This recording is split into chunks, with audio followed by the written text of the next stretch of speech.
If I was hiking the Appalachian Trail this year, there are several things that I would be doing right now to get ready, to get prepared, to have the best journey possible. So today I'm going to talk you through 9 of those things that I would be doing right now to prepare for my Appalachian Trail thru hike. Hey guys, if you're new here, I'm Audrey, known as Glow Stick on Trail. In 2018, I quit my amazing job in Washington, D.C. to thru hike the Appalachian Trail from Georgia to Maine. If you are returning to the channel, thank you so much for being here. I appreciate you as always. So let's get into these 9 things that I would be doing right now to prepare. Okay. Before we get into that, if you are interested in hiking, backpacking, Appalachian Trail, or Colorado content, be sure to subscribe to my channel. Please, pretty please, hit that like button if you enjoy this video, and also check me out over on Instagram at Audie Payne. The link will be down in the show notes. Okay, now let's get into it. Number 1, and this is a biggie. This is so important, you guys. Number 1, I would be going on some shakedown hikes during the winter, some shakedown backpacking trips, just probably short little backpacking trips, 2 days, to test out all of my gear. I would go out in inclement weather, in cold, in rain, maybe a little snow, to see what is working and what is not working. And what am I using and what am I not using? Am I staying warm and dry at camp? Am I miserable while I'm hiking? Like, are the clothes I'm wearing not working? Is some of my gear not working? Am I not using some of my gear? And if I haven't used it on these shakedown hikes, like, do I really need to be carrying it? Because obviously, if you guys watch my channel, you know that I'm not like the most lightweight, ultralight backpacker by any means, but I do try to be smart about the things that I bring on the trail. You don't want to be weighing yourself down unnecessarily. I'm not saying you need to be one of those people with an 8-pound base weight, because Lord knows that will never be me. But I am saying, don't weigh yourself down with things that you're not going to use. So if you're going out on a 2 to 3 day backpacking trip and you're not using something, take another look at that and think, why did I not use it? In what situation am I going to be using this? Do I really need it? And if you're finding that at camp, you're not staying warm enough, you're not staying dry enough, like you're miserable in some way, like what's going on there? What piece of gear isn't working for you? What can you trade out, get something new of? Or what can you, fix up in some way? Or what can you add to your kit that's gonna make you more comfortable? Because I started on March 20th in Georgia, and it was freaking freezing. Okay, actually, like the very first day that I started, it was like really lovely and warm, and I was in shorts. It was so nice. And by that late afternoon, when I got up to Springer Mountain, I just watched this giant storm roll in that brought in this freezing cold weather and rain and snow. And it ended up being like my first month on the trail. I was like in all of my clothes at all times. I was so freezing. My coldest night on the trail was like 6 degrees Fahrenheit. I had a 0 degree sleeping bag, Under Armour, puffy, fleece. I was still absolutely freezing. So you want to get out there in some tough weather and see what's working and what's not, and how you can make yourself more comfortable out on the trail once you're finally out there and you don't have the comforts of home to come back to after 2 days. So that's number 1, do a shakedown hike. And I would also add to that, if you know someone who has a lot of experience backpacking, maybe ask them to take a look at your backpacking kit and see what they think. See if there are things they think that you can take out, things that they think you're missing, etc. Because I just think it can help to get an outside perspective from someone who is experienced. Number 2, this is related to that. Get out there and train with a backpack. Nothing prepares you for backpacking but backpacking itself. Like, it takes your body a lot to get used to carrying all that weight all the time. Like, it feels very unnatural to do that. And you really got to build up the strength and endurance and just like get used to carrying that backpack all the time so it's not miserable and you're not just super freaking sore all the time. So get out there, train with a backpack. Your muscles will thank you. I did not do this before my thru hike, and guess what? I suffered for it. I think I was sore for probably the first 6 weeks of the trail. And that could have been prevented by doing some training with my backpack. And I will warn you, the mountains in Georgia are pretty mountainous. It's up, down, up, down, up, down. They don't believe in switchbacks in that state, at least as far as I remember. If you don't have necessarily places in the area that you can hike, and I also know that getting ready right now, it's winter time, it gets dark early. It's hard to get out on weekdays probably for a lot of you. So I would recommend going out on weekday or weekends, hiking if there's hiking in your area. But if there's not, then find some things in your town, in your city that you can do to prepare, just walk around town with your backpack. It's better if there's an incline, obviously, but if you live somewhere flat, it's okay. That'll at least help you get your body ready. It'll get more used to having a backpack on than if you just don't take it out at all. You can also go to the gym and get on the treadmill with your backpack at an incline. You can go on the Stairmaster, or maybe you have some gym equipment at your house, like a treadmill or a Stairmaster you could use. I think that would all be helpful. I just think the biggest thing is getting out there with a backpack, because I can be in the best hiking shape, and as soon as I put a backpack on, it changes everything. So make sure in your training you're doing it with a backpack. Number 3, you could also do this during that. Break in your hiking shoes. Whether you're using hiking boots or you're using trail runners, break those in a little bit so that they're not brand new the very first day you're getting out on the trail. Because you want your feet to be comfy when you get out there, obviously. And you also want to make sure that you're wearing the right shoes for you. So you want to get out, test them out, break them in a little bit, make sure they're the right size, make sure they're not giving you blisters. And this is especially good to do if you are walking around town with a backpack, or you're doing some shakedown hikes, wear those shoes. See how they do when you have a backpack on, because backpacking makes your feet swell and get a little bit bigger. So that'll really help you to see am I wearing the right size shoe? Because that's honestly the most important part of your shoes is, do I have the right size? And you also want to make sure that they're not giving you blisters, etc. And if they are giving you blisters, how can you prevent the blisters once you're on the trail? Because that's the last thing you want to be dealing with when you get out on the AT is blisters.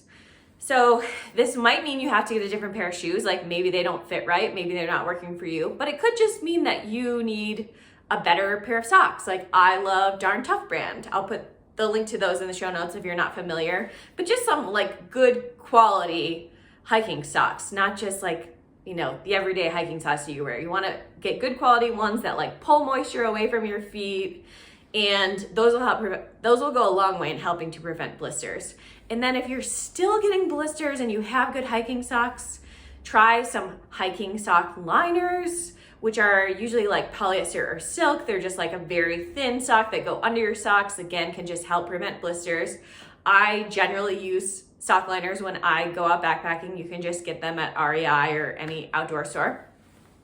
And then if that's still not working, my friend Baby swears by these toe sock liners in Gingies. So that also might be an option for you to try those out. But it's better to figure that stuff out before you're out on the trail, for a very long time.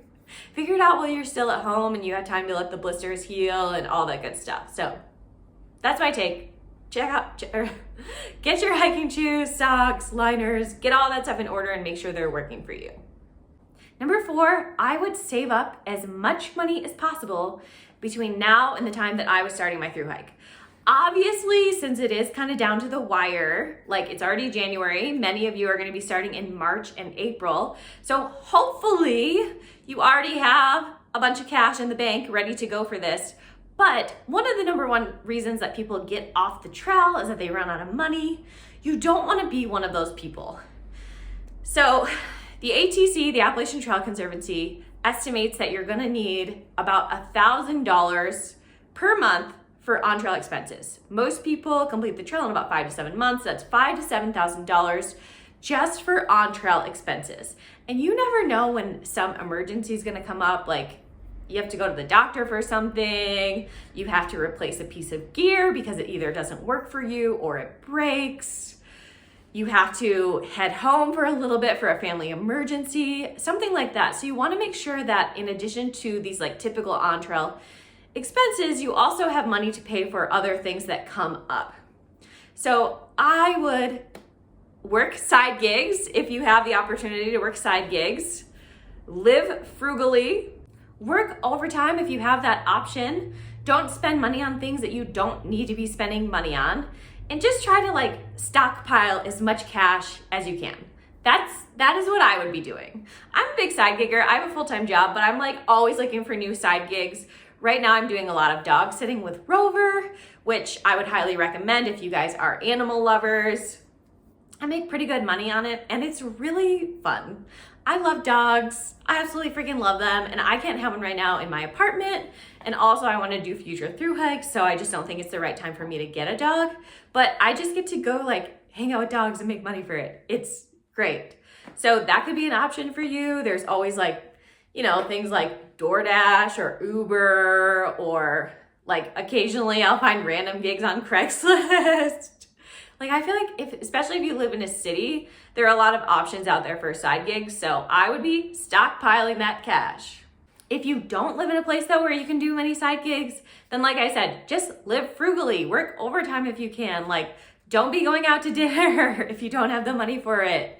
Don't be, you know, just spending money on things that you don't need, because things like that, going out to dinner, going to the movies. I don't know if people are going to the movies right now because of the pandemic anyway. Honestly, I have no idea, but you get the idea. Just don't, you can always do those things later after the trail if you don't have the money for them. So just kind of put those things to the wayside right now and put all the money you have toward the trail. Number 5, I would take a trip to my doctor. I would get a physical, I would get my blood work done, make sure everything looks good and I'm healthy. And then I would talk to my doctor about what I was planning to do, which by the way, I did do this before my AT thru hike and it was great. And I would talk to her about what prescriptions I might want to take with me. As you guys probably know, Lyme disease is really common out on the trail. So I knew a lot of people who actually took a course of antibiotics out with them in case they started showing signs of Lyme, because while there are a lot of road crossings and different towns on the AT, and like it's not that hard to get to civilization, it can be a pain to kind of have to figure out like, oh, where is there an urgent care? Where can I pick up prescriptions, etc. when you're just going on foot. So I think it's better if your doctor would allow you like just take a course of antibiotics in case of Lyme when you're going out there, so you don't have to worry about getting it if you start showing symptoms. You'll already have it in your bag. I actually did not take a course of antibiotics specifically for Lyme when I was out there, but many of my friends did, and I thought it was really smart. And if I did the AT again, I would ask my doctor if I could do that.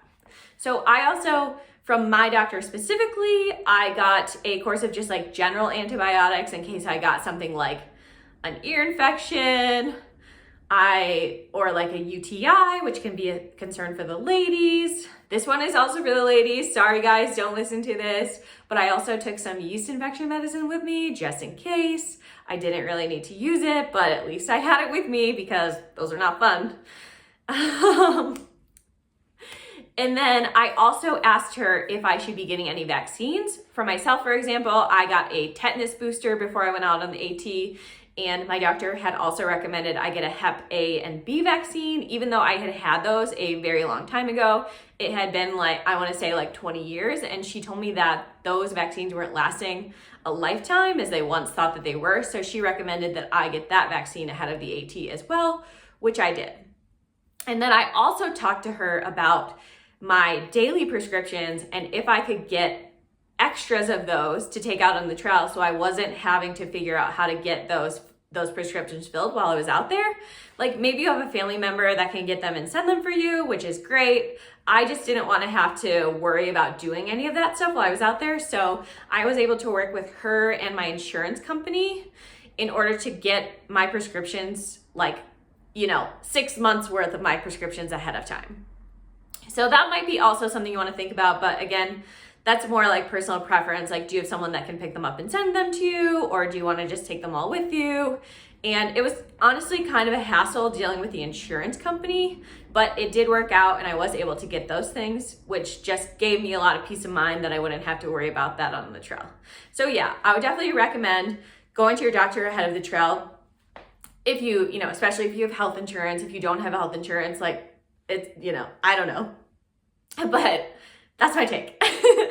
Number 6, I would do some research on maybe some audiobooks that I might like to read, find some new podcasts, find some music, download all of that stuff ahead of time so that when I was having a bad day out on the trail, I would have some things to distract me. Or, some days you're just out there and you're not having a bad day. You just are kind of feeling like it's a little monotonous. Most days I didn't feel like that. Most days I felt very zen and didn't listen to anything at all. But there certainly were days where maybe I was like extra sore, or I was just kind of in a mood, or it was super rainy, or I was having a bad day for some reason. And I felt like I needed a bit of a distraction. So I had downloaded several podcast episodes, like 1 or 2 audiobooks, some music ahead of time, because just keep in mind, like, you're not always going to have cell reception out there. So it's just nice to have some things already lined up to go that you can kind of listen to and get, maybe distracted or entertained by. One podcast that I found right before the AT, by doing some research, I was just looking into like the best podcasts of whatever year, was this podcast Heavyweight, which I still love and listen to. It's by this Canadian comedian, Jonathan Goldstein, who he basically tries to solve other people's like long time conflicts with other people. Like, someone might have a question about, this person stopped talking to me 10 years ago and I have no idea why. They never told me. They just stopped talking to me. So he'll like contact this person and act as an interloper, as he likes to say, and try to figure out the problem and see how they can move forward. Anyway, I really like it. It's like heartwarming and he's really funny.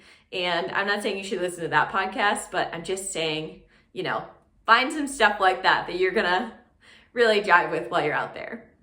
Number 7, find some media about the trail, whether this is, books or blog posts or podcasts or YouTube videos about hiking the AT, just to like kind of get yourself into the AT mindset and answer some last minute questions that you might have, or just to like get yourself hyped up and excited for the trail, and to kind of keep your eye on the prize and keep your anxieties at bay. Because I know that having a lot of anxiety right before you do a thru hike is very, very common. I myself was incredibly anxious before my AT thru hike. And as soon as I got out on the trail, like, those worries and anxieties and fears, they all disappeared. But for like weeks ahead of the trail, I was so freaking nervous. And one thing that I do think helped me was just, I was listening to this podcast called Mighty Blue on the Appalachian Trail. And he's this guy who several years ago hiked the AT, this like older British guy. He's amazing. He just comes off as very warm and like loves the AT, and it's great. Anyway, he interviews a lot of people about the trail and like their different stories and things like that. So I was listening to that like every night on my way home from work. I was listening to Mighty Blue on the Appalachian Trail, and it was just like helping to keep my anxieties at bay and like hyping me up and keeping me in the mindset of like, this is why I want to do this trail. You know what I mean? So yeah, I would recommend maybe finding some creators or writers or something that you kind of relate to and get into their stuff, maybe like me, but other people too, but kind of get into their stuff and just keep your eye on the prize, if you will. Like, doing this AT thing, it's gonna be awesome. I should stop worrying. Number 8, also related to that, get clear on your why. Why are you doing the trail? What are you excited about? How will you deal with a tough day? Is that through things like podcasts or music? Is that through reaching out to friends and family back home? Get these ideas in order so that when you get out there, you don't just immediately freak out. Some people do. I saw people quit like the first night. Don't be like one of those people, because everyone's nervous at first, I promise. So kind of just get your thoughts in order and get your ideas on how you're going to deal with anxieties or bad days out there kind of in order as well. And finally, number 9, just like have fun. See some friends, see some family, do all the things that you think you're gonna miss while you're out on the trail before you're actually out on the trail. Have some nice meals, for example. Do some cooking. Maybe go out to your favorite restaurant, but not if you're really trying to save up money before the trail, as I mentioned. just enjoy life, enjoy the place where you're living, and just do all the things that you are not going to be able to do for 6 months on the AT. Although I did plenty of fun things on the AT, aside from hiking. I actually had a video about this a couple of weeks ago, which I will put, I'll put the link right up here. I think it's on this side. It might be on this side. You guys, I don't know if I'm good at YouTube. Anyway, just have fun and enjoy life, and don't worry about all the things that are to come, because it's gonna be freaking amazing. You are about to go on the most magical, incredible journey, and I am so jealous of you, and it's gonna change your life, and you're gonna make amazing friends, and you're gonna get so strong, and you're gonna push yourself, and you're gonna learn things about yourself, and it's just gonna be the most amazing thing. So try not to worry, just do these things to prepare. You will be fine out there. If you guys have any specific questions, let me know. If any other former thru hikers are watching this video, I would love to hear it if you have any ideas that you think people should do before they start their thru hike. And otherwise, yeah, don't forget to like this video, subscribe to my channel, and I will talk to all of you next time. Thanks for being here. See ya.